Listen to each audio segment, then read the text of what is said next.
Okay, welcome to another Raw Talk with the Sacred Masculine. We have a wonderful guest that's going to jump on. I'm so excited. It's Andromeda Flame. Masculine. We have a wonderful guest that's going to jump on. I'm so excited. It's Andromeda Flame. And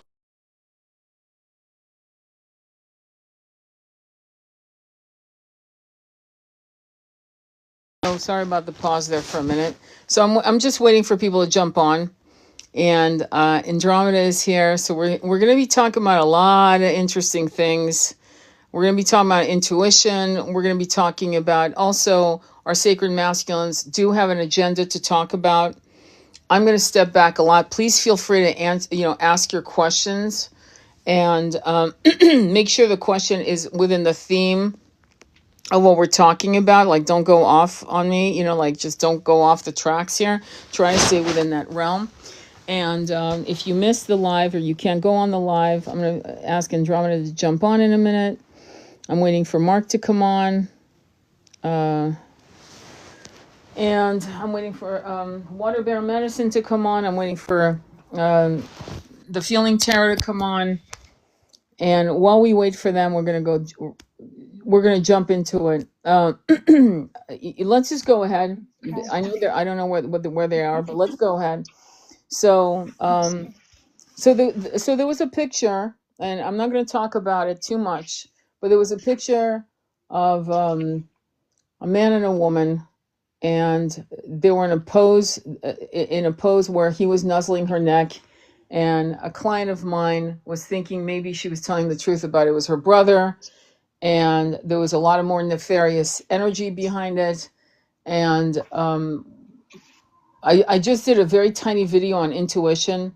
It's not getting a lot of airplay, probably because people aren't comfortable with it. But I wanted you to talk about, and I'm waiting for Mark to get on. I wanted you to just launch into our conversation and talk about what is wrong with people's fear of letting the first hit of an intuition red flag, especially men. I'm going to be straight. Men are just not intuitive for the most part, and they will listen to a whole story rather than see and feel it in their body, in their cell. So I wanted to ask you if you could go, because you saw the picture and you know what I'm talking about, Yeah, and it was an intuitive exercise that we were all on. Go ahead. yeah, and we're all guilty of this. Okay, like how many times do you meet somebody Hmm. and you immediately get an off feeling, and then you beat yourself up, right? Because you think you're being judgmental or too harsh or whatever, and you let it slide, and then eventually they will do something that will prove your initial feeling about them right. Hmm. And we do this all the time, and essentially the greatest enemy to our intuition is conditioning. We're told when we're children that we can only believe what we see with our eyes. We're told that when we have a feeling that something's going to happen and then it does, that it's coincidence. Hmm. We're essentially trained out of believing and understanding our own intuitive hits, Right. right? Because we all have the ability to have intuition. Yeah, It's but not just, well, sorry. let's break it down. We're going to call it something else for a minute, just for the sake of, you are making a judgment call. The intuitive download comes from the crown chakra. It's not even invited. It's an immediate judgment call. It's a flash. It doesn't explain itself. It says, mayday, mayday, this is dangerous, or this is wrong, or this is whatever. And you have to believe what you see within your inner vision or your outer vision, or both. And the problem is that the monkey mind, doesn't want to believe that there are people out there that are fucking dangerous. It's that simple. It's like, I can't believe, I mean, we're going back to Ted Bundy. There's no way you couldn't see the man's eyes. Sure, he had a nice smile. Sure, he was good looking, but there was a look in his eyes. There's no way. In every picture, his eyes were nefarious. So can you kind of like in a way, brutalize the experience and the truth of intuition and how it is mishandled and ignored by the average person, if you don't mind. Yeah, no, no. It's so when you like when you see a person or you go into a room, all right, your intuition will be telling you what the energy is of that person or that place. Now, whether it's through necessity or conditioning, we have essentially shut off our ability to believe our own intuition. And our intuition can keep us out of danger, it can keep us safe. And if you have heart coherence, okay, and you're checking these intuitive hits through your heart chakra, right? And when you've done it enough, it becomes automatic and you know when something feels good. Okay, you know when something's resonating.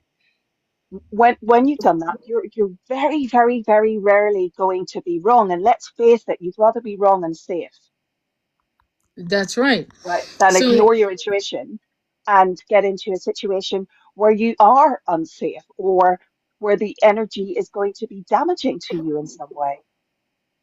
exactly. Well, okay. So Mark at Water Bear Medicine is a wonderful life coach, and he works with sacred divine masculines or broken masculines, and also feminines. And Feeling Tarot Baron is also how a divine masculine, the path of healing, working with different clients, and he's also on the journey as a shaman, like rediscovering his ancient roots. So um, what do you want to talk about? What a bear medicine? What did you want to? We were waiting for you when we wanted to go into the intuition aspect. There was a movie that I made.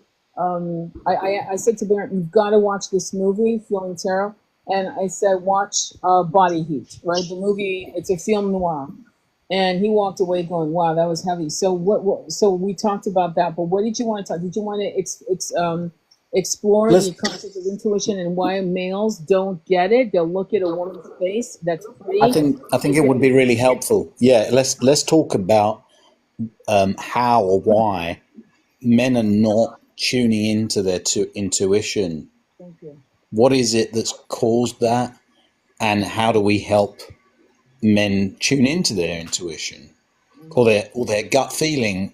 But it really is, you're talking about the spiritual discernment and the feelings of intuition.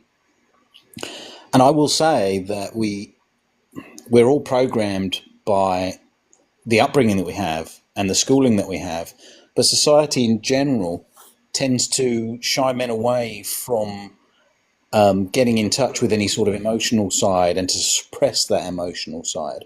Mhm. And then when you see men, young men, boys in school not getting the validation they need from their teachers, not being encouraged to when they do things correctly, what effect does that have? It's obvious. You can see men are not trusting themselves. They're having to go out there and experience the world and suffer. And only then do they develop discernment. But one of the things that I've seen Mhm. is that if you don't have the correct role models, father figures in your life, they can teach you not to trust yourself. They can end up becoming a bad example that then forces you into some very toxic behavior that doesn't serve you, that is ignoring your intuition, and that can lead you down some very serious consequences. Repeatedly going after women for the wrong reasons, being only in your base chakras, seeking only physical intimacy, and making very serious karmic mistakes as a consequence. So intuition is extremely important, but how do you do it? And how do you know that you're getting there? And quite frankly, this is a challenge that it continues to plague me in a way. Like, how do we find that peaceful, nurturing, safe space inside us where we can trust our intuition? And ultimately, it is about meditation, but it is also about experience in life and then trusting that place within you. So, how does that reflect, Andromeda? How does that reflect, Baron? What do you find from that? Well, that's the thing. Like, yes, it does reflect, but the problem is that there's actually men that have gone through these things or have done these meditations. While at the same time, they've even tried to even hire. Let's just say they spend tens of thousands of dollars on some healing coach or psych guru, and they still won't listen. They still won't. They'll just go out into the world. And that's the problem, unfortunately, with human nature and people. It's just that you can try to help people, but it's really up for them to actually accept and humble themselves and also take that discernment with them from what they learn from either those sessions or even from those meditations. And that's the problem, because a lot of men, unfortunately, today, they only think with two things. It's their third eye, which is sadly can be corrupted by the monkey mind, and then also their root chakra. Those are the only things that they think with. They don't think with their heart. And I'm not saying this is all men. I'm just saying that a lot of men, unfortunately, will get themselves into dangerous situations. Like I think you guys were talking about earlier with one of my mother's clients, and it's not good. It's not good. And I've seen the same instance and story numerous times of men just letting their monkey mind and plus their corrupted root chakras just lead them into an early grave. I mean, that's basically what I wanted to say.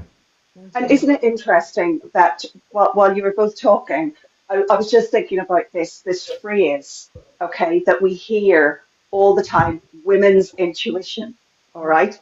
And I'm not saying that women have not been disconnected from their intuition through conditioning and also through trauma. And I think, Baron, you're absolutely correct. But I think that this is creeping into kind of you know supposed modern femininity as well. Okay, Yeah. but this idea that women have intuition, women have that spidey sense, women are quote unquote witchy. This has been much more accepted, whereas men who are intuitive, or men who are openly intuitive, are much rarer because traditionally men have been pushed into fields where they're expected to use their logic. We continually hear about um, masculinity is about logic when it's not. It's about a lot more than that. And what is logic? Logic is the prefrontal cortex. Okay, logic is essentially conditioning. It is schooling. It is very often the ego. Yes. All right. Um, and and so bringing us back to a place where we're heart centered as both masculines and feminines is going to improve not only cohesion, right? Get rid of this gender wars nonsense, but also bring us to a place where we're trusting our intuition. And I think it is just because of societal conditioning and the continual assault on the masculine root chakra, it's much more of a challenge for men. The block in the root chakra will screw everything else up. You're not going to have heart coherence if your root chakra is blocked. And it's as simple as that. No, of course, definitely. You're also not going to have third eye chakra coherence when No. that has also been blocked, because your third eye is basically your processing center, and then your crown is your receiving antenna. In one of the videos that I'm actually about to put, but it's just in regards to what has been happening, I would have to say when it comes to men is it even goes back into the little boy era, their little boy, their little child, because I mean, I've seen dudes literally. I've actually been friends, some of ex-friends with guys who have been like, you know what? I know she's toxic.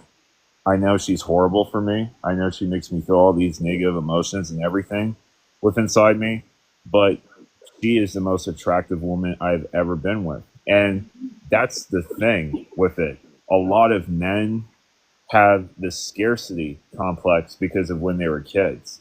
Ever since then, when it comes to being lonely, or when it comes to today, I would have to say with boys being chronically online, separated from girls. And it's sadly being engineered into a lot of boys and girls' heads, gender animosity. I mean, you've probably seen it within Britain, Sarah, Mark. I mean, I've definitely seen it in the United States and Canada on this side of the pond, because it's just and it's heartbreaking because these are children. I mean, when a kid is forming their mind at 7 years, it's 7 years of age, 80% of their mind has basically been formed. We're basically putting propaganda into these children's heads at very tender ages through schooling. And it goes back into what you were saying, Sarah, on conditioning, on repetition through the prefrontal cortex when it comes to our education, when it comes to the propaganda. And that's really what I wanted to add on here for what you had said, Sarah. Mark, what do you want to say? Well, how did you want to expand on that, please, or some, yeah, on that level? What can men do? I mean, what you're really saying is, let's recap what Baron was saying. He mentioned that a man would go after the wrong woman, even when he knew she was the wrong woman. In his gut, he knew that she was not good for him. And yet, because she was really attractive, the temptation to the dark side, you might call it, was what made him weak. And that pulled him in. And so the discernment really is to know, and this again comes down to upbringing, right? It comes down to having those loving experiences so that you actually know what a heart coherence connection feels like with another. If you're not getting a heart coherence connection with another, the alarm bells should be ringing in your head, and you should be distancing yourself, creating appropriate boundaries, and learning not to take action because it doesn't feel right. I'm going to say something, okay, because I've been seeing this theme continues. I had a friend who was a very successful litigator, attorney, and he was a probably $100 million type of dude. And there was a woman who was the most beautiful. He told me the most beautiful woman I've ever seen in my life, and I'm going to have her, but she's a complete whack job. But he still went after her. The relationship lasted about 2 years. They never lived together. They dated. And one day he just got sick of the bullshit. We don't know how much it drained him, but it took him off the market of having a loving, nurturing woman that probably wasn't the most beautiful, but would have been probably the best woman for him on the planet. And this is something that is constant. I was talking to Andromeda Flame today about Lenny Kravitz, who now is a celibate. I think it's going on 10 years now, after having groupies. This is what men are getting. When women are chasing you, that is going against the natural balance and evolutionary system that was put in place when we were incarnating on this planet as human beings. In other words, women chase, but differently. There's a great analogy of a woman dropping her handkerchief in front of the man she wants. That's how women, it was subtle. But now we have women who have become hunters. And these hunters can be black widows. They can be black widows. And you have to ask yourself, so men who are successful and have money are constantly asking themselves, I know because they're my clients, well, does she want me for me or for my money? If we go back to Jane Austen in Sense and Sensibility, no, Pride and Prejudice, Mr. Darcy, when there's a part of her that makes, Mrs. Darcy becomes much more attractive because, yes, he's got a fucking mansion.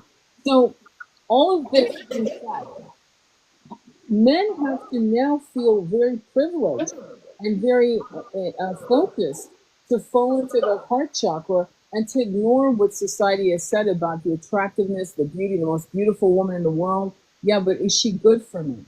Is she the poison fruit that I shouldn't bite on because she will destroy me? Parts of me will be destroyed that I can recoup in this incarnation.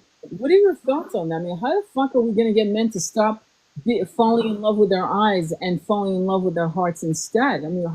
How can we do that? Because you could say, well, your men are being raised. No, it's not just men. It's society pushing that agenda. And it's being pushed by very old systems that are clunky and musty and nasty. How do we change that? Well, that's Sorry. well that's the thing. Like when it comes to it, like I agree that men should drop it. I definitely do. The only issue is that with something that is scarce when it comes to a man, like a beautiful woman, it's going to feel like everything to him. Like I've seen it. I've tried to actually talk to some of these men before. I've even done a session, paid session with one of these men, and it's just he literally said to me, I can't. I can't stop thinking about her. I can't like yeah, she does all these things. She's horrible." And just FYI, she was cheating as well.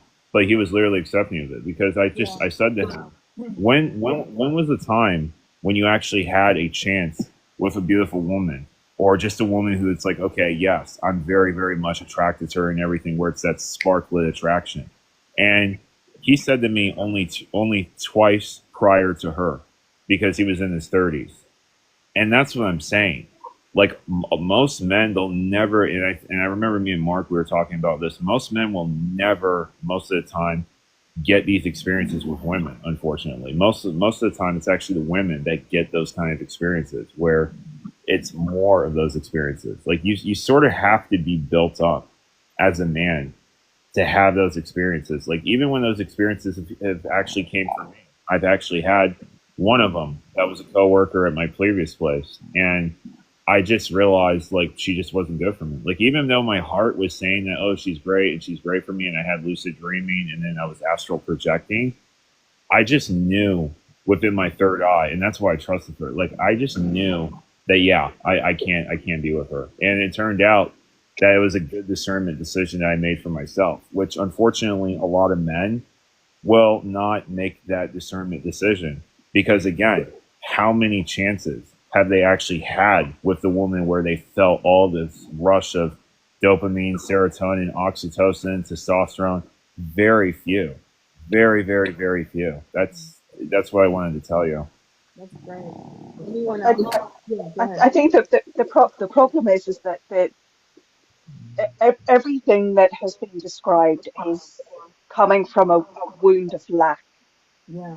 and it's not just material lack, but it's a lack of self-love, a lack of self-respect, a lack of knowing yourself, and also a need to project this image of success. Well, how do you do that? Well, you do that with a car, and you do that with the clothes, and you do that with, with a beautiful woman on your arm, and you'll put up with all sorts of shit in order to have this projection of what you think you should be projecting, rather than you going inwards and learning about yourself Yeah. and then deciding how you want to walk in the world.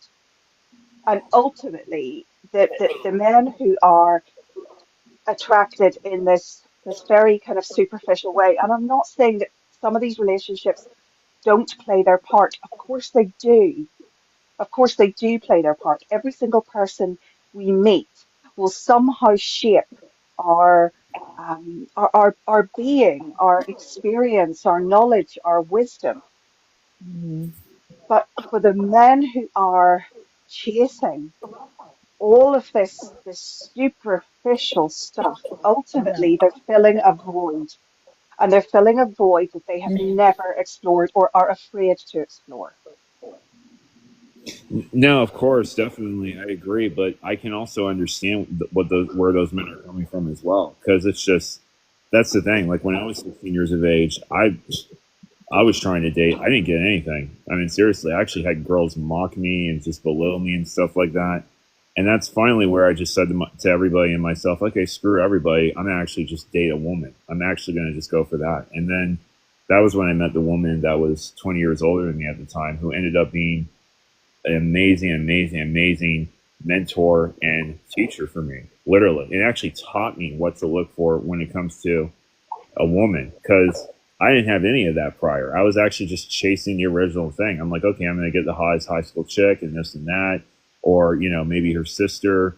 And it's just I at that point I just when I finally got, you could say, kicked out of that whole realm because it was all divine protection. Like all the things that have happened, I would have to say to me, it's not likely for others, but that has happened to me has been divine protection. It's been a sign from the universe, and I have basically been like, well, okay, I guess maybe God, because previously I didn't believe in spirituality when I was 16. I was like, oh, okay, I guess God is just telling me to just, it's over for you. And it wasn't over for me. It's just that the universe was lining up the railroad for me to actually accept what was new and what this woman was going to teach me. And I accepted it, and that's where I learned. And sadly, unfortunately, a lot of men, you know, because they don't have that guidance from masculine or even feminine, they're alone.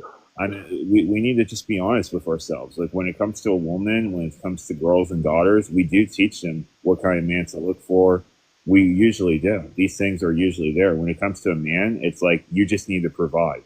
You just need to be the strong person. Again, it's this individualistic mindset of like you have to prove all these prerequisites as a man for you just to get a woman. And it completely goes away from actually what to look for in a good female partner. I mean, would you agree to that? Disagree? Like, what's... I mean, So, like, sorry, go ahead. go on, Andromeda. Go ahead. You've Oh got no, something. thank you, Mark. Sorry.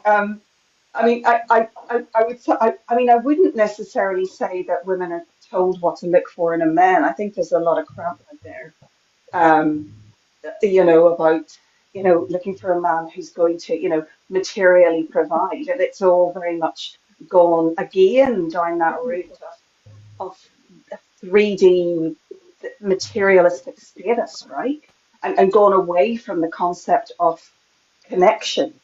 And ultimately, it's connection that is the most important thing when you're choosing a partner. From my own experience, I had not given up on love, right? But I'd had a really, really rough time, and then I met the love of my life, and that's and I knew as soon as I saw him, I knew as soon as I looked into his eyes. And you're right, all of these things kind of set the scene. They build up your wisdom, but it's recognizing that. And this is where the link is missing. People are not learning, men in particular, because men are continually programmed and propagandized to value appearance and the material over everything else. And it's how do we get the message through that actually masculinity is about so much more than providing. As a masculine, you provide yourself, you provide your energy, you provide love, you provide protection, so much more than simply the materialistic BS that we're having shoved down our throats on a multiple times daily basis. Sorry, Yes, Mark, go ahead. but I wanted to ask you, Yeah. Mark. Can I ask you, Mark? Can I ask you to Go share? ahead. You're a very beautiful man, physically beautiful, in a certain age group, right? And can we talk about the father issues that young women are having because of all the divorces? They're being raised in single mother households, and how a lot of men, young and well, actually in your age bracket and older, have a pool of young women that want their father figure to now come in as a lover, a potential lover. If you want to, like, so it'll be what, so address whatever you want to address, but if you could also address that, because that's another problem that we're having. What are your thoughts? I mean, there's so many different things that you've all talked about there. I'd like to address all of them if I may, but I think the one common thread that's going through all of this is that if we don't find the love in ourselves, then when we go and look for it outside of ourselves, we come from a place of lack. We don't have love to give. We are empty looking for it outside of ourselves. And what you just said there, Tony, is it's very obvious to me that when you have self-love, when you walk through the world whole, people notice it. People see you like this shining beacon of energy, and they just want to be near you. And I'm not saying it from an egotistic perspective, but when somebody that is not whole is with somebody that is more whole, then they're going to be feeling lack in themselves, and they're going to feel like they want to be with that person. And the some of the challenges that we have is that there hasn't been any real obvious way in which people can, sorry, my alarm's going. So there's so many people out there who want to know this information, but it's not taught in schools, it's not taught in colleges, parents are none the wiser, and it's down to independent groups like this who can help people to learn about the things that they're not even aware of that they're missing. Right. So I don't know if that helps, if you want to ask me a direct question, but it's hard to backtrack 3 different statements 5 minutes ago, but carry on. No, I just want to, but I want you to also talk about see, the reason why you're sacred, in my opinion, okay?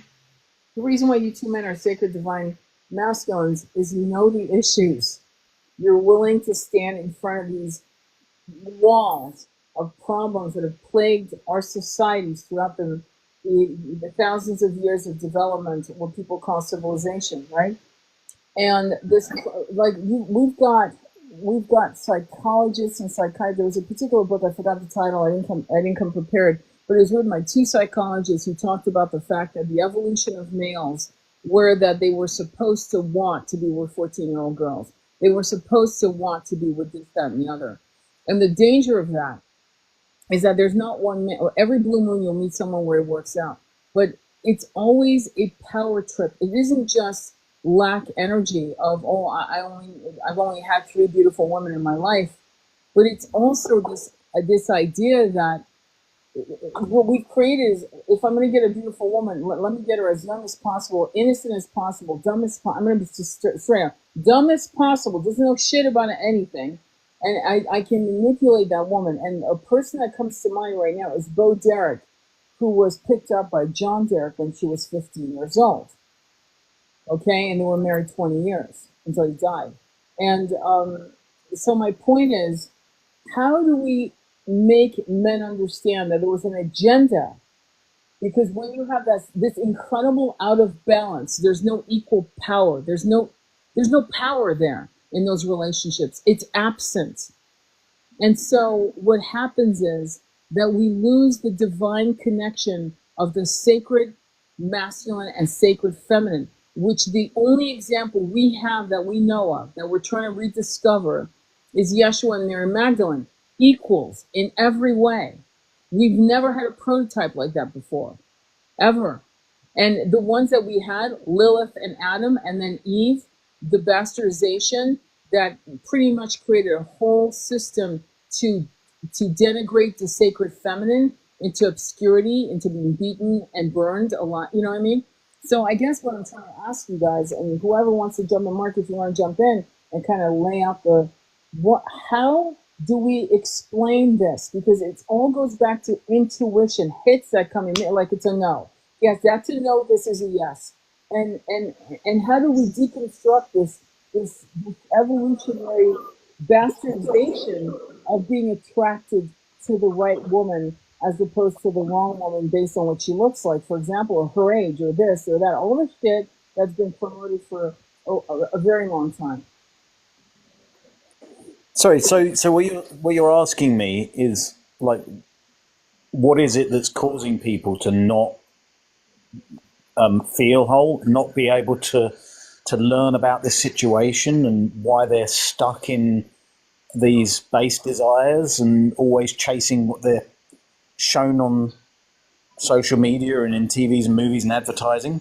They're all looking for this. Well, I mean, it isn't just advertising. That's an excuse that I'm realizing is a joke. It was going on 500 years ago. It was going on 1,000 years ago, where we were promoting this concept that the marriage of a very young girl that knew nothing, and to keep her dumb, to keep her uneducated, to keep her from thinking, was the best type of wife you wanted, the best breeder of children that you'd want.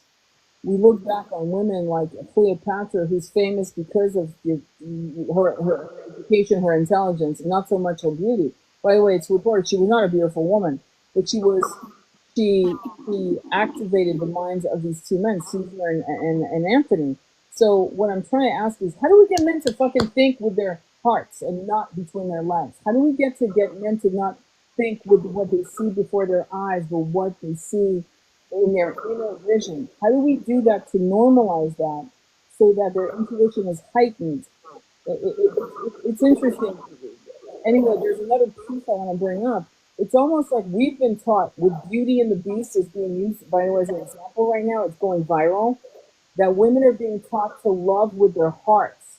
It doesn't. Beauty and the Beast being a perfect example, and suddenly turns into a prince. Or kissing the frog. Suddenly the frog is no longer an amphibian. It's a tall, beautiful prince. Why aren't we teaching that to our boys? And how do we do it? How do we normalize that so that we grow people that are going to be equal in power to create the divine yin and yang? Honestly, it's wisdom. It comes with wisdom because I mean that's the thing. I mean, what that's the thing. Like any other man, like I've tried telling men this. I have, and it's up to the man. It goes back to what I was saying. A wise man will actually listen and watch from others' experiences, from those bad experiences, from the experiences of those women that he chose. You know, that were the Black Widows. That's what a wise man will do. A foolish man will just disregard, if not even shame, that said and be man, and maybe even just call him boring or lame, and will still go through with it. So it's really what we need to do is help with the wisdom within the masculine. That's really what it is, because wisdom is going to actually contribute to one's thinking process to actually discern from what's good and what's bad. That's really where I am seeing where men are lacking. It's really a wisdom issue. I mean, what would you say to that, Mark? So wisdom can only be gained from experience, and what you would hope is that your parents, your father, has that experience to pass down to you, to teach you. But unfortunately, and this is what I've noticed, if you look at so what happened in the Second World War is that you had the majority of men going to the war, and all of the women, I say all of the women, just talk about general ways in which society has changed. The women ended up having to do a lot of masculine jobs. They were doing most of the jobs that were needed in the country while the men were at war. Now, obviously, I'm very generalized about it, but it happened definitely in America and definitely in the UK. Mm-hmm. What did that do? What did that do? It created that feminist movement, that independence movement. And when men came back, things had started, you know, like the independence movement of women had started. And look, while I think that is very important, that we all become whole and independent in a way, when you create this hyper independence, it creates toxicity.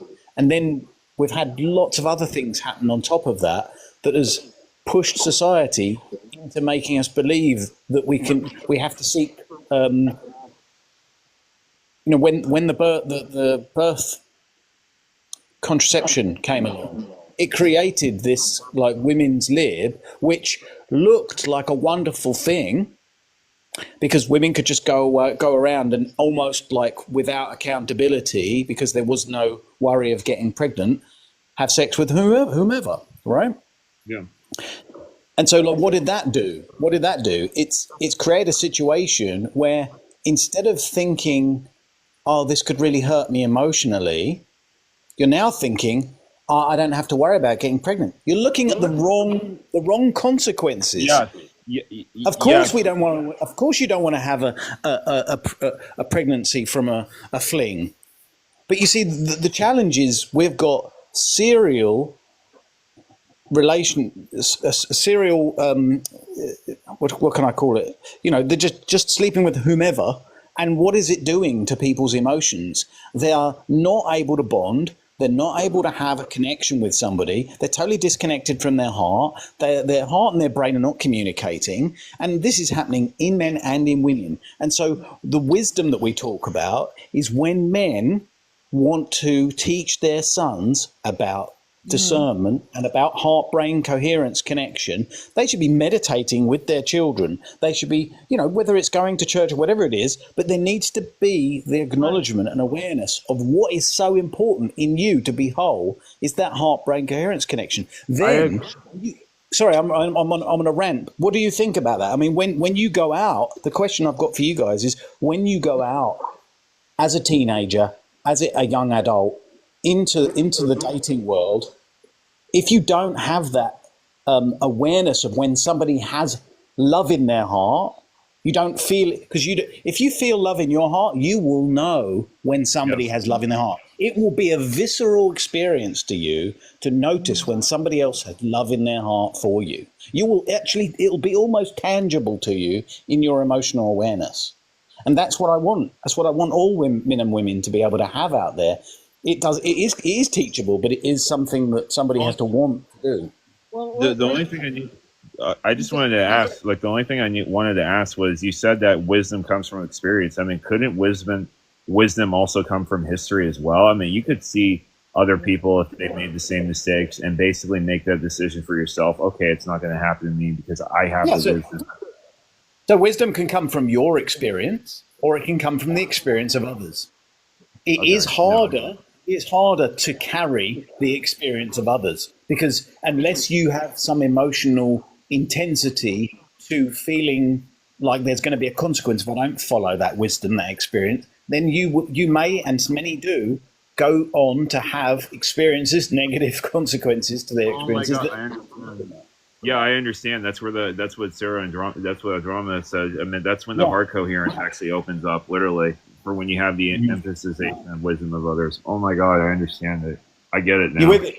You're with it now, yeah, yeah. And so, like, what is it that we need to help the women and the men who want to learn? Because in the end, it's going to come down to this. One of the questions I remember people asking is when you have men out there continuing to make these mistakes, how are they going to learn? Well, maybe they need to watch very well off, successful people that are role models completely lose it all, because they make the wrong choices. And quite frankly, we are seeing that, aren't we? We are We seeing are. marriages break down. I mean, I'm not being funny, but if Jeff Bezos, one of the richest men in the world, can lose half of his net worth, maybe he's not worried about that. And I'm not trying to highlight it that it really matters, because when you've got half of a lot, you've still got a lot, right? Mm-hmm. Hmm. But it shows you that his marriage wasn't born of.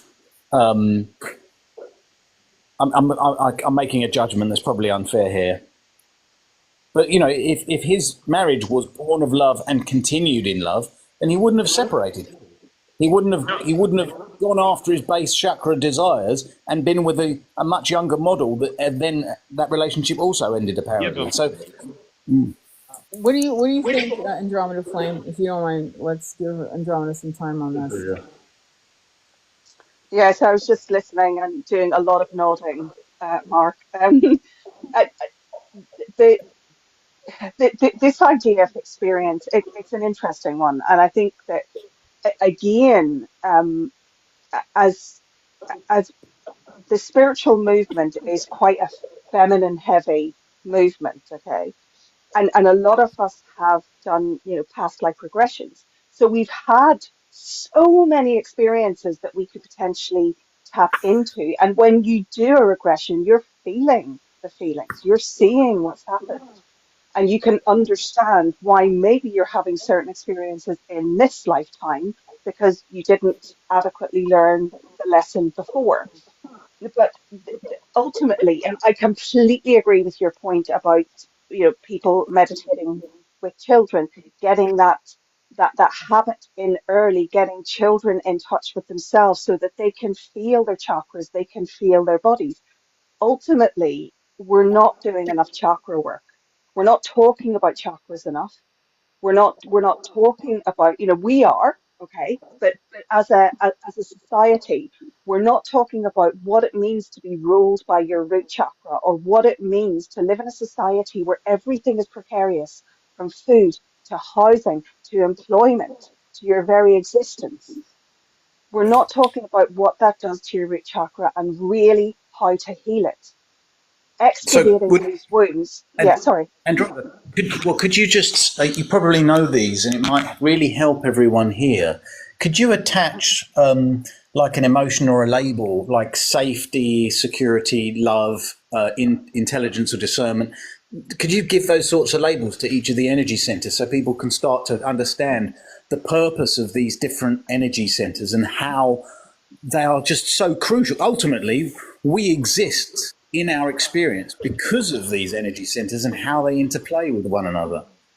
Yeah, so if we go um, bottom to top. Okay, so let's just stick with the chakras or energy centers as Joe Dispenza calls them. Let's stick with the ones in our body. Okay, so the nine somatic chakras, and very briefly, your root chakra. Okay, at your perineum, base of the spine.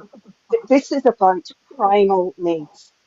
Okay, your primal need for safety, for security, for food, for water, and for sex. This is what your root chakra governs. Now take that further. With all of those things in mind, what then damages your root chakra? And think about that as we go through each chakra.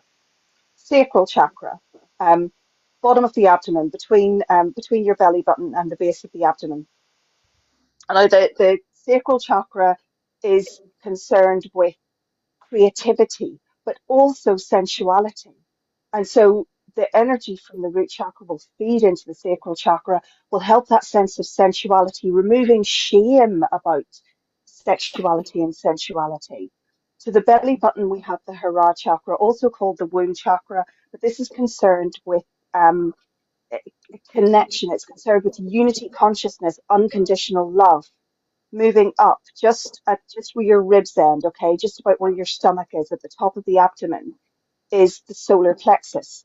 And the solar plexus is concerned with self-belief, confidence, your belief in your ability to co-create your own reality. Moving up, center of the chest, heart chakra, the big one.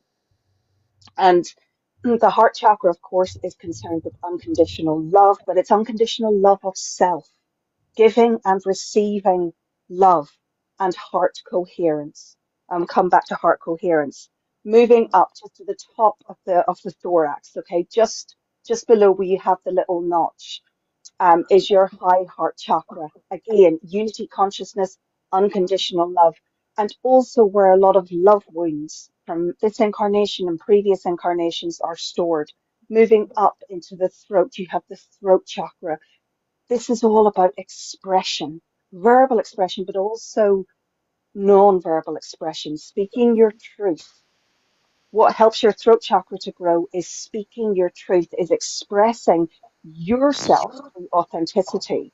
Moving up, center of the forehead, third eye, uh, which Baron has talked about already, It's my and first favorite. this is your spiritual vision. Um, this allows you to see with your spiritual eyes, not your physical eyes. This is the center of intuition. This is where you can see. And then your crown chakra at the top of your head is where you receive wisdom from higher sources and the upper transpersonal chakras. And the discernment will very much come from your upper chakras. You'll get the hit in your crown chakra through your third eye and down and consult your heart. And ultimately, it's your heart coherence. If you're feeling something in your gut, bring it up to your heart, ask your heart.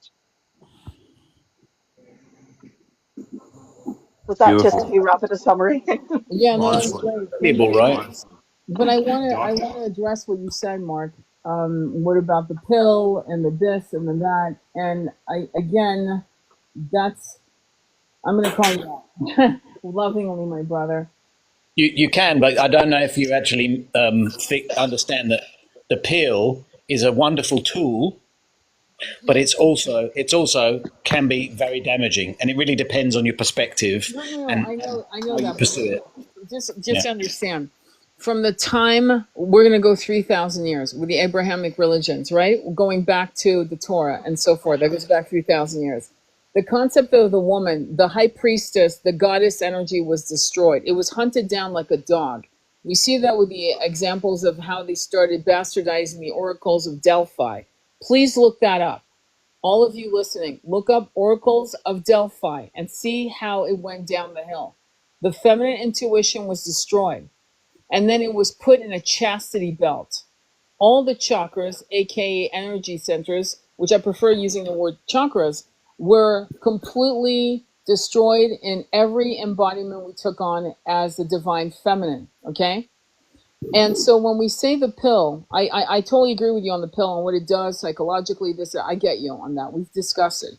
But what I'm going to say to you is that that was the first reset that we needed, and now it's been abused. So I understand that. I know where you're coming from. Trust me, brother. But what we have to look at is all the way back of this idea that it was okay to marry a 14-year-old girl or 12-year-old girl and to start procreating within first her menses, when that really was an imbalance of power. It was, and any idiot can see that. No offense, okay? Any person can see that, because when we look at this, if a 33-year-old man is now married to a 14, that is an imbalance of power. We can agree on that psychologically, emotionally, intuitively. All of that is taken, and now she's trained to be his quote unquote, and I say this loosely, beloved. It didn't start with this. This oppression started thousands of years ago. And I think what I'm asking is, how do we get us back to understanding the goddess energy with the God energy walking together, shoulder to shoulder? How do we get back to that? Because it was definitely harmed. It was definitely hunted down. Look at what the Catholic Church did to Mary Magdalena. Look at what they called her. Whenever a woman is powerful, she's called a what? It's not called a witch. It's a WHORE. Is that it? And so my question to you is, how do we get men to stop on their tracks and go, I've been conditioned for over 3,000 years, maybe even 7,000 years, and I'm not going to have this shit happen to me anymore. I want a divine feminine that is my equal in every way. How do we get men to get to that instead of just visually promoting? Again, let's go back to Playboy. Every kid was either 18 or 19. She wasn't 35, okay, ever. Let's be honest. And so that programming goes back 3,000 years at the minimum. What are your... I wanted to mention tipping point. Have you heard of tipping point? In this context, no. Go ahead. As an expression? Okay. Okay, so the reason I'm bringing it up is because collective consciousness changes when we reach a tipping point. And what you're talking about is that we can't save everybody in the point of people are going to do what they want. Free will is a thing. It's divinely given to us to be able to make choices of our own free will. And so we have to help those who want to be helped, who want to grow and learn. And obviously we want to stop as much as possible what is happening that's atrocious and unfair in the world. One of the things that I've been contemplating in meditation is the discernment between the inner world and what I have power over to do internally to improve my awareness. And then from that clarity, from that new alignment in my life, then it expands gradually outside of me into the areas in which I control my own life, the people I influence. But at some point, my circle of influence reaches a kind of law of diminishing returns. Doesn't matter how much effort you put in, if you don't have any circle of influence, you're just wasting your time. And so, I find it really difficult because I know how passionate and important it is about these topics, but what power do we have at some point? And I don't mean to sound powerless. Yeah. I think what I'm trying to say is that the power lies in educating, helping the individuals to become more whole, to understand what is right and wrong for themselves and their lives. And before long, we will reach that tipping point. And then it becomes no longer an individual mission. The rest of the world automatically changes. It's almost as if we've tapped into a new timeline of where that new reality becomes the normal, the way which we live. Yeah, I No, love of that. course. It also goes into, like I said, I completely agree with the tipping point, but it also goes into what I was saying previously, natural selection. Just let nature take its course. Think of a butterfly. It takes its course, it does its thing. It only lives for 2 days. But that's the whole thing. It's faith. It's basically faith within the universe plus natural selection. Because that's the thing. You can help a person, and like I said, maybe the whole point of you telling this person these things is just so that's how they either shame you, or if they think you're just some quack job. Because when the tipping point does come, that is when the person will start remembering these things, which previously they were not even paying attention to, and now their subconscious mind, because their subconscious and their soul is actually on with them, not even, it comes on for them. And that's where the natural selection comes in. There's going to be people that will make it. There's going to be people that will not make it. There's going to be people where they're even actually more powerful on the other side, actually, when it comes to think of it. If that's where it comes to. It's hard to accept, I know, for a lot of people, natural selection, including the tipping point, because the tipping point is really where your wisdom and plus your discernment and you listening and emphasizing with your heart chakra will come into play. Same with your third eye. It'll really come into there. And that's where natural selection comes into play. Yeah, I so, think so when we're you go sorry. on, please go ahead, No, Angela. I was going to say, I mean, I think in a way I completely agree with what you're saying, but I also think that we're underestimating ourselves energetically, and underestimating the effect that energy work can have on the collective consciousness. So it's not just about, individuals. It helps. Okay, it helps when we don't feel like we're screaming into an echo chamber. But doing the energy work will have a general beneficial effect. The 100 monkey theory: when one heals, all heal. And when people are radiating the energy of unconditional love, that has a positive effect on the energy of the collective. Yeah. Um, no, I agree with you that we need more people to own this. We need more people to wake up, um, so that so that we can exchange ideas, so that we can educate each other, so that we can grow in our own wisdom.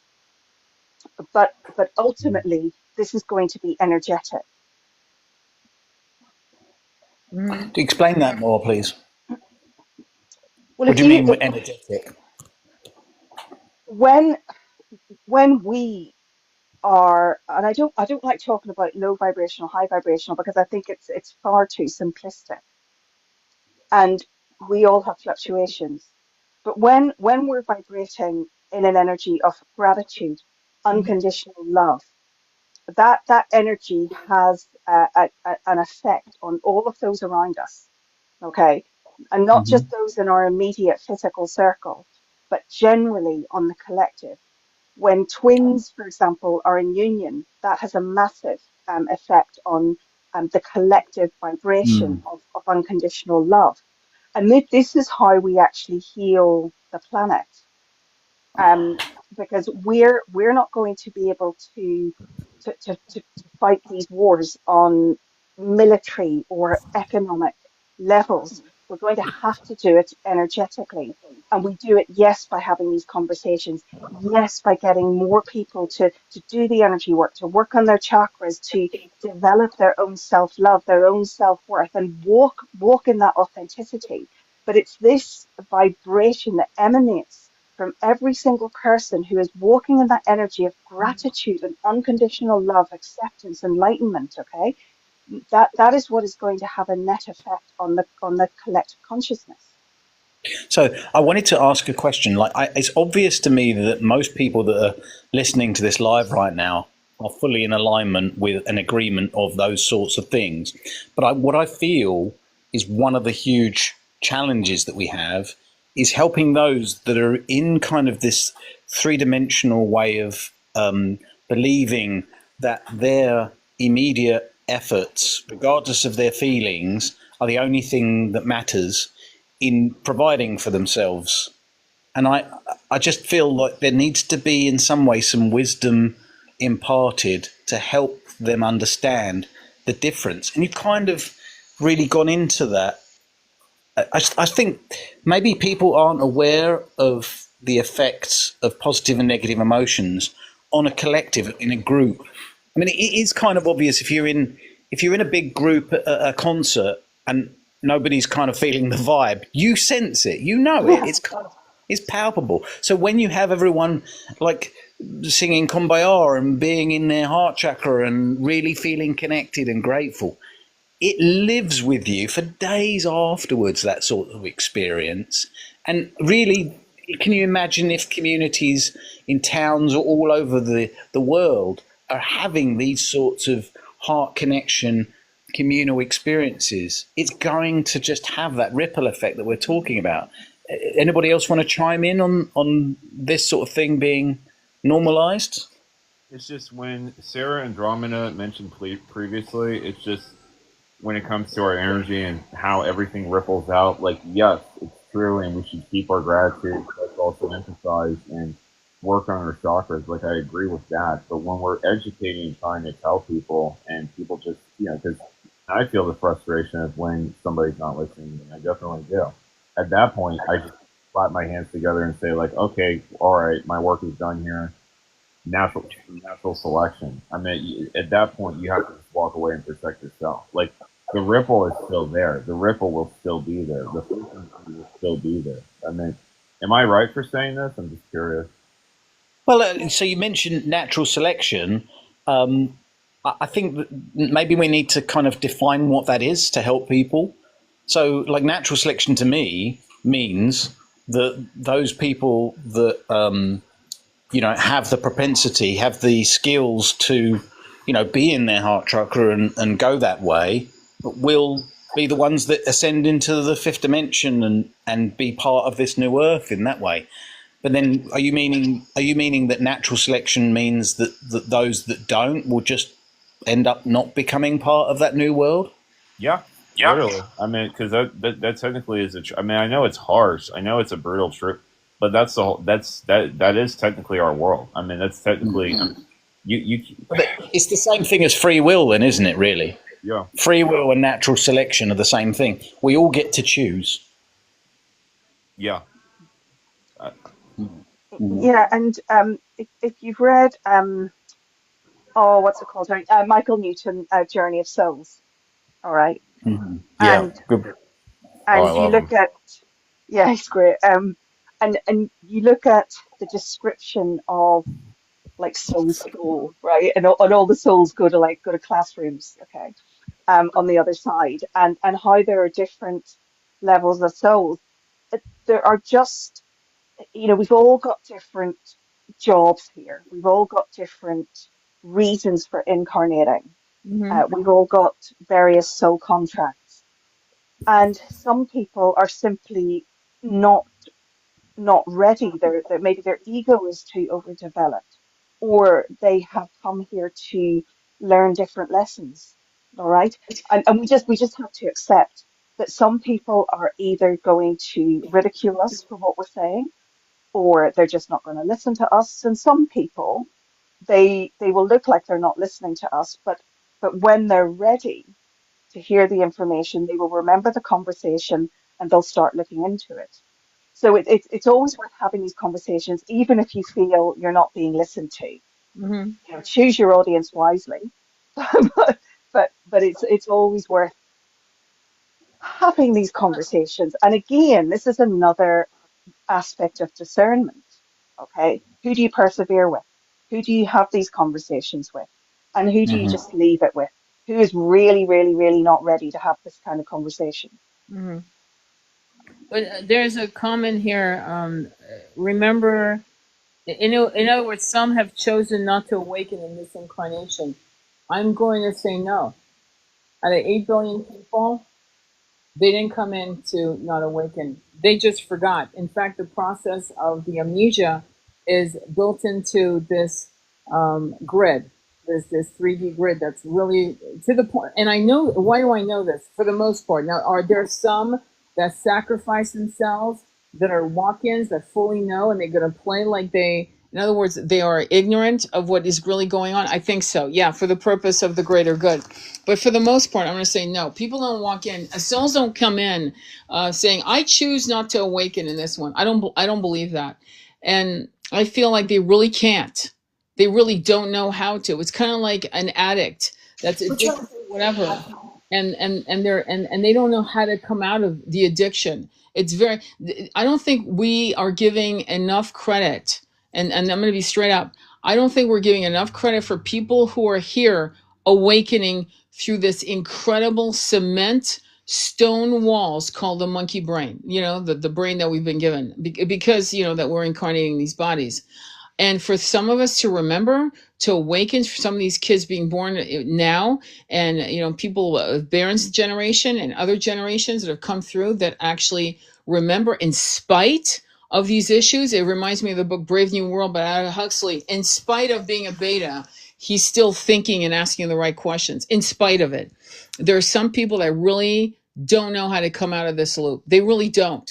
And they're trying to figure it out. And some of them are so asleep, they don't give a shit about the conversations we're having. No, And they they don't. So, you were going to say something, Andromeda, on that? No, I think that was Baron. Oh, Okay. yeah, no, I just wanted to say, like, yeah, there's people that really just don't give a shit at that point.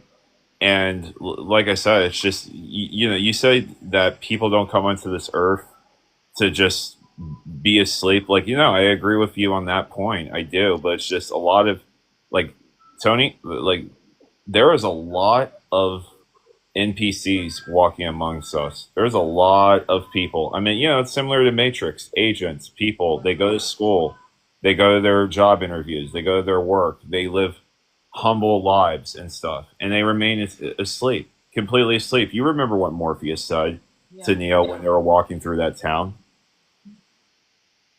Say it. Go ahead and share that. Oh, yeah. So when Morpheus was walking through town with him, it was through downtown with Neo, Yeah. and Do you think this is real? I feel like it. I feel like a lot of people, unfortunately, have accepted to be willfully asleep, like willfully, and I've seen it, unfortunately, within the spiritual community. I've seen some people that actually in this I want to give you a slightly different take on that, Baron. So, Sure. do you remember the guy who was eating the steak in front of Agent Smith, and he said, "Slot me back into the Matrix. Right. I don't care. Yeah. I know that this is just ones and zeros, but it tastes delicious, and I just want to forget." And I think really that comes to the point. People who understand even the slightest bit, the discomfort of realizing that there's a colonial system of corruption that has taken control and continues to manipulate things to the advantage of a few, right? I'm not saying we can all have wealth if we put a lot of effort in, but it's going to come at a much greater cost of our spirituality and our ascension journey to go after material wealth, right? Yes. And the thing is, if you become spiritually aware, you start to realize, and this is my discernment, my belief, and my opinion, that the lessons that we go through that help us to grow in deeper connection of truth and authenticity to our mission and our purpose are the reasons that we're here. That's why I'm here. That's what I'm doing. And that's the only real purpose of it. Yes, absolutely. I want to feel the maximum amount of love that I can. And I want to have that deepening intimacy, connection of love and spirituality with as many people as I can. The closest members of my family, a divine partner, absolutely. But I'm not about to waste my time pursuing material wealth solely for base emotions. like my ego, like I want to be important, like I want to be desired and admired. I just really do not care about that. It's And I hard. don't know what you feel about that, but I think too many people are in It's their hard. comfort zones. They're in their comfort zones, and they're seeking the maximum amount of praise, validation, and comfort. Despite all of their, let's just say, attracting karma in the process. Yeah, that's hard. It definitely is for a lot of young men, because I mean, a lot of young men, like not all of them, but it's just a lot of young men when it comes to like seeking materialistic wealth. That's the whole point. They want to feel like a power status. They want to feel that sense of authority. They want to feel that attention. It gives that sort of like aesthetic of being a king or an emperor. That's really what that feeling that a lot of young men, I feel like, yearn from. I mean, hearing it from an older masculine like yourself, I mean, it's definitely eye opening. I mean, we know that there are spiritual aspects in terms of the positive and negative. So we could call them angelic in the positive, demonic in the negative. Ultimately, if somebody is pursuing a negative or demonic path, you can ask, what does that really mean? What does that entail? And you could say that it doesn't have a genuine, beneficial, authentic purpose or outcome to grow humanity. Look at it like it will devolve or bring down the person's growth. It will descend their ability to become more awakened. They'll focus more on three-dimensional things and not on their personal development. Now, that's a real different take on things, and it can get quite heavy, but it is important. It does. Right. Well, Anybody want to chime in on that? yeah, Andromeda. She's muted. She might be making a cup of tea. Okay. In terms of the concept of money, in terms of that, I mean, when I look at Onassis and his story as to why he wanted to be Onassis, which a lot of guys, many of you don't know who it is, he married Jackie O. He was Greek, and the Turks had taken over, and there was some nefarious shit that happened to him as a 14-year-old boy because his father was taken as a prisoner, and to release him, he had to do things. He ended up in Argentina, got involved in oil tankers, and the reason why I'm giving you that is because the reason why he wanted to be one of the richest men in the world was safety. He wanted to be safe. It was that simple, because he never, again, wanted to be... But he didn't feel safe, and he pursued what he needed to feel safe. To feel safe and to make sure that anyone around him would be safe. And that was the premise because of what happened. I'm not going to get into details, or I would be shut down. But you can imagine, 14-year-old boy, Turkish guard, his father's in jail, and he needs to do certain things to get him out. Okay, and this is known. And he became incredibly wealthy to the point where he got Jackie O to marry him, so she could feel safe. By the way, after what happened to her husband and her children. So there you go. So that continued, where he became a vehicle of safety for others, by the way.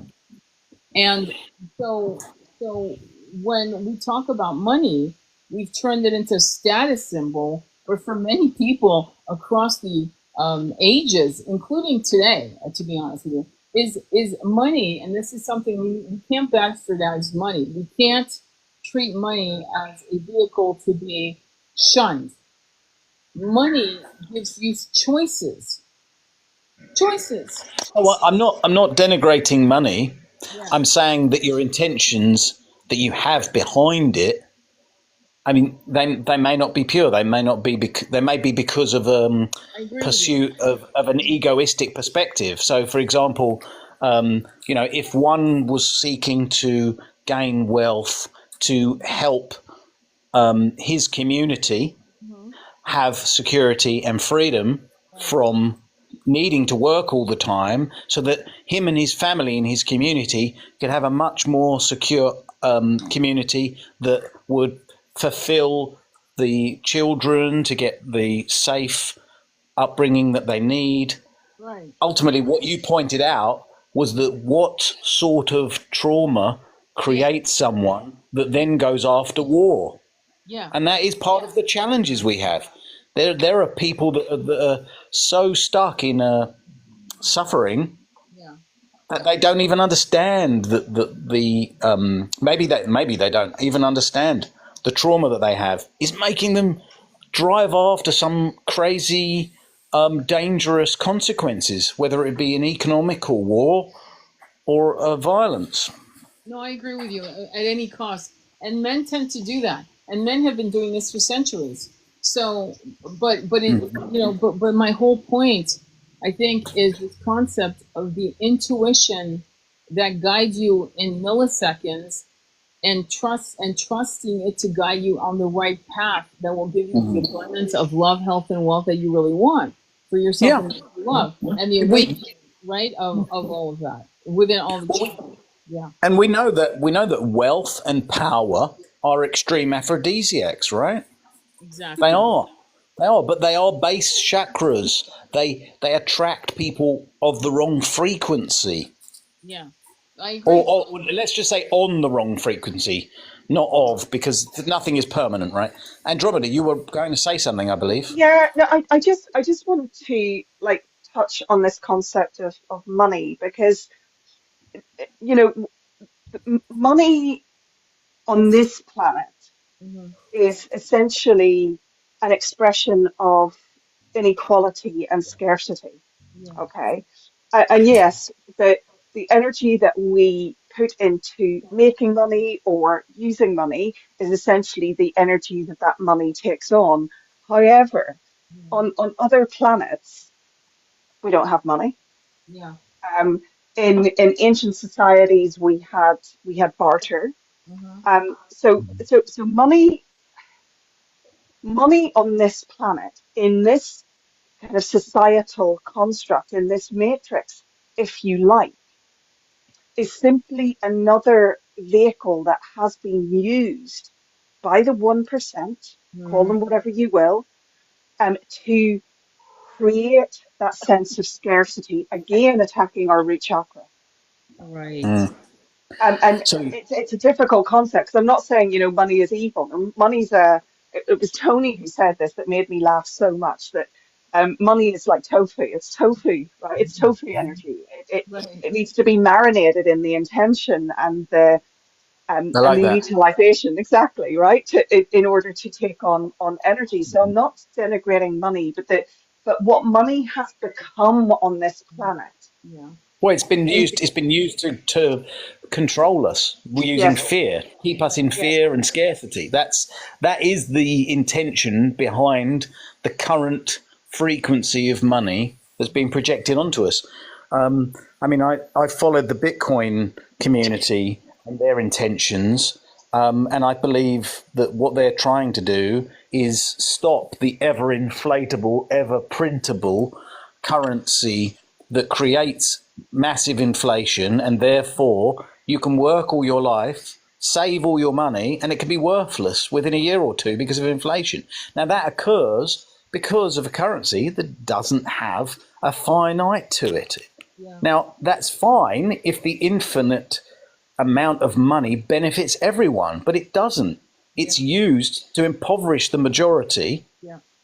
and enrich the minority. And that is, I mean, that is a tragic reality. But the Bitcoin community, or at least the intention behind the original developers who were involved in the cryptographic currency called Bitcoin, it was ultimately about creating accountability through an encryptable ledger that would mean that money could no longer be stolen or printed infinity and then get rid of the inflatable value so that people could be accountable.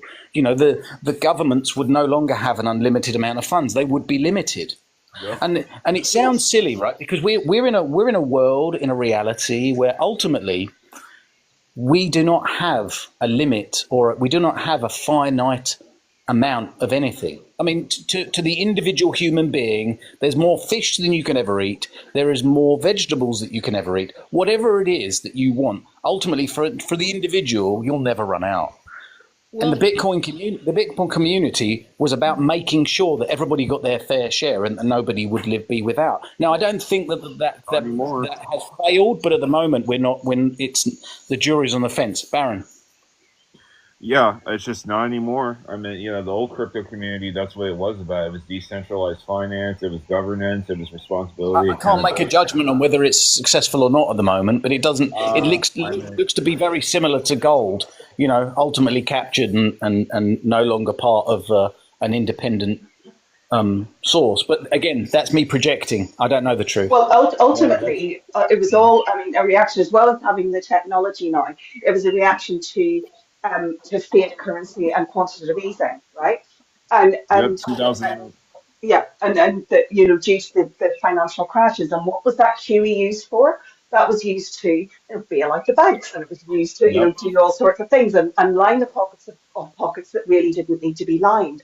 It was not pushed into the services that people need in their day-to-day lives. Again, impoverishing people further through increasing inflation. So yeah. Can yeah. I jump in? I want to jump in because what's ironic, and I'm finding this out, is that the 1% doesn't need money to control and to impoverish the consciousness of many. There are two examples of that. Watch the movie Eon Flux. It's based on a comic strip, but it's fucking brilliant. Eon Flux. And the second is the Apple TV show called Foundation. It's not about money. It's about the illusion of who holds the power. It's like the baby elephant on a tethered to a chair. And then the baby elephant is now, I don't know, 1,000 pounds and is still tethered to the chair because it has the impression and the delusion that that chair is stronger than it. So the irony is money has been a nice, very powerful illusion by the 1%. But if the 1% didn't have the money to keep us at this level, they would have something else, and that's what's illustrated in both those movies, Eon Flux and Foundation. It's a TV series. It's very well illustrated because at this point now, it's almost like we still give obeyances to the 1% because we've been programmed to do it through generations, and we don't know anyway. And money's off the table now. There's no money. I What mean, do you they've guys already think on used that? this. Sorry. So when you say there's no money, what do you mean? I mean, you mean There's no that money. they. It's not money that keeps the people down. It's an illusion. It's the obedience. It's this weird driven brainwashing that they are better than us. They know better than us, and we give them the power. And Well, money that's is there's the at that point it's almost like Star Wars. Bartering is what people use. We're back to bartering, trading, but there's no money anymore. There's the illusion of omnipotence of a certain sect over another sect of people. See, it's about how do we become autonomous? How do we become like the Native Americans and the Druids of ancient, where money was no, there was no money. Sorry, I just need to ask, Tony. So the precept is, or the belief is, that money is no longer the controlling influence. It's just the fact that we believe it is. We right now, no. What I'm saying to you is that's not what I'm saying, but that's another good point to go off. No, what I'm saying is if there was eventually we'll get to a place where there's no money. In other words, crypto, whatever, something else is going to come into I understand. I understand. Again, that's like just believing that may be the outcome. I understand that there are systems of control intended to be put in place. Let's put it that way. Well, that it's evolution. It's what we're looking at. For example, there's a city being built right now in the middle of the desert. I don't know if you guys have heard of it. I'm sure you have, where 9 million people will live there, and they all are at the same financial bracket. What will be the leadership? Yeah. How will that evolve? I've read stories that is not going to continue to completion because of the delays and increasing costs. But what I'm saying to you is, if not that, something else. So I guess what we're part of the ascension, in my opinion, and you guys please duke it out. Let me know what you think. Is to me the ascension is how do we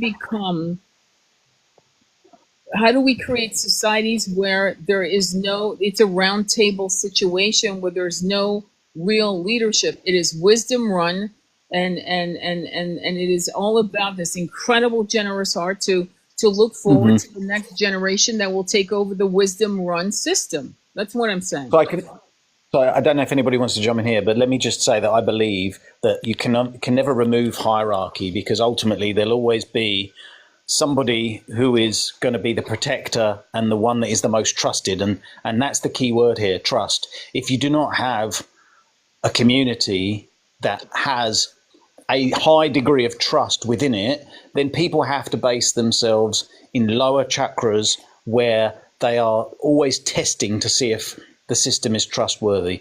They're always making sure that if they can't survive through trust, then they survive through manipulation and control, coercion and aggression.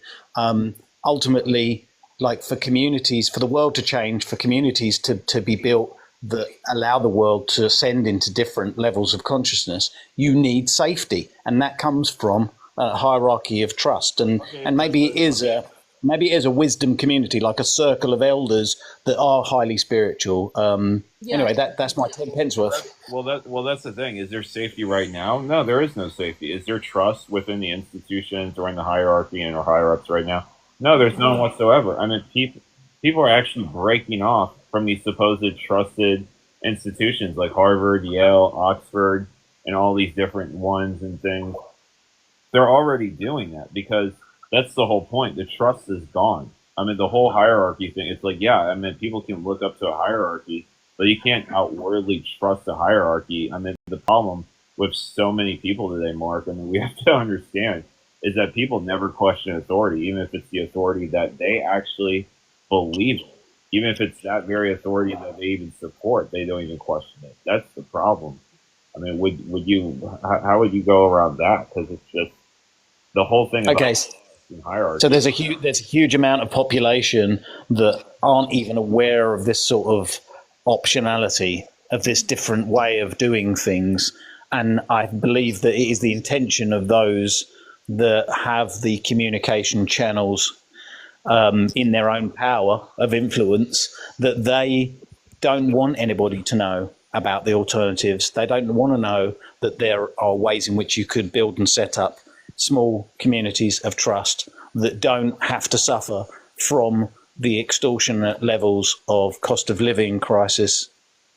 Imagine you're in a small community that lives on a farm that ultimately doesn't. I mean, you might say, oh, that's going to be terrible. But quite frankly, if you don't have to pay the same level of bills that you'd have to pay if you lived on your own in a small apartment, you now no longer have to spend the majority of your existence making sure that you can survive financially.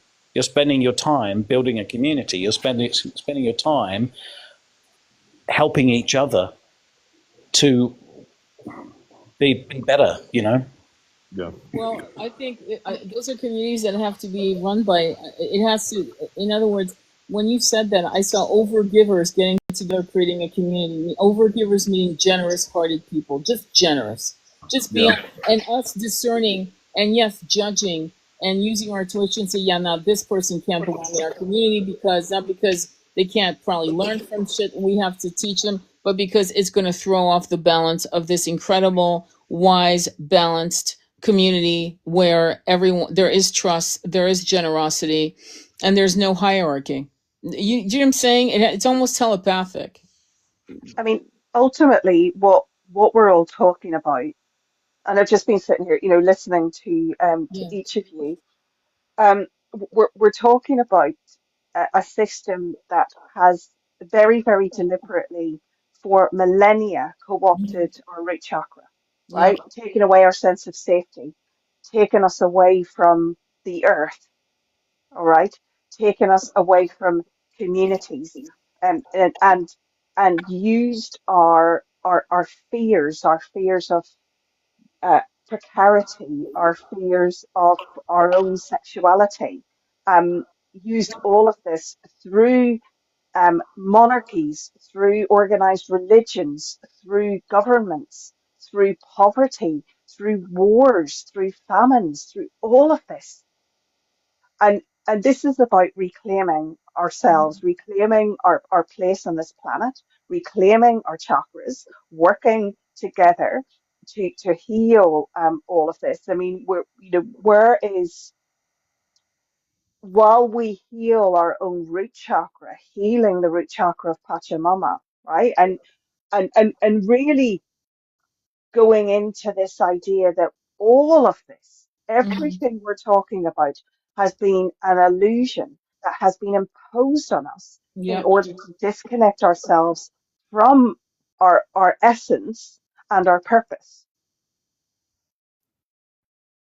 Well, it sounds to me like we have to have the confidence in ourselves, individually and collectively, to bulldoze the old systems that have told us this is how it is, and this is how it always will be, and accept it. And oh, by the way, yes, ascension is upon you. It's like we can't have the same old clunky vibration of these dense energies that have controlled us for 10,000 years, 13,000 years to be exact, since the fall of Atlantis, so a little before that, and then use the same type of premise approaches that's been given to us for 13,000 years, and then say, oh yeah, we're going to ascend. It's like, I don't think it works that way. What are your No, thoughts? I mean, we're not a bubble here, you know what I mean? no, it's not going to work that way. Sorry, Mark, go ahead. I was just going to say there will be many more conversations about this. It isn't going to be done on one Sunday evening. Very soon, I've got to get my daughter to sleep, read her a Absolutely. story. Yeah. She's got school in the morning, which is, the way of the system. Unfortunately, I really wish it wasn't that way, but we have to accept reality the way it is for now until we can change things. All Do right. not take her to school. Thank you. I don't have a choice at the moment. Yeah. All right. Well, Mark, I want to thank you. Water Bear Thank Medicine, you. the Feeling Tarot, and beautiful Andromeda Flame. I want to thank you, all three of you, for your generous hearts and your incredible wisdoms. We'll be back. Andromeda, you're welcome to come in anytime you want. They'll be back. Should we do it Sunday again? Does that work for you, Mark? You want to do it sooner on the Sunday so you have more time with your Just beautiful try daughter? and confirm to me on Saturday, and that's fine. Sunday is good. We'll try to do it sooner, guys. So if you missed the whole live, it'll be uploaded on Mark's YouTube, mine, and I'm sure Andromeda, and we'll go from there. And Baron's, okay? Sending you much love on your journey. Namaste. Be well. Thank Thank you all. you. Thank you all.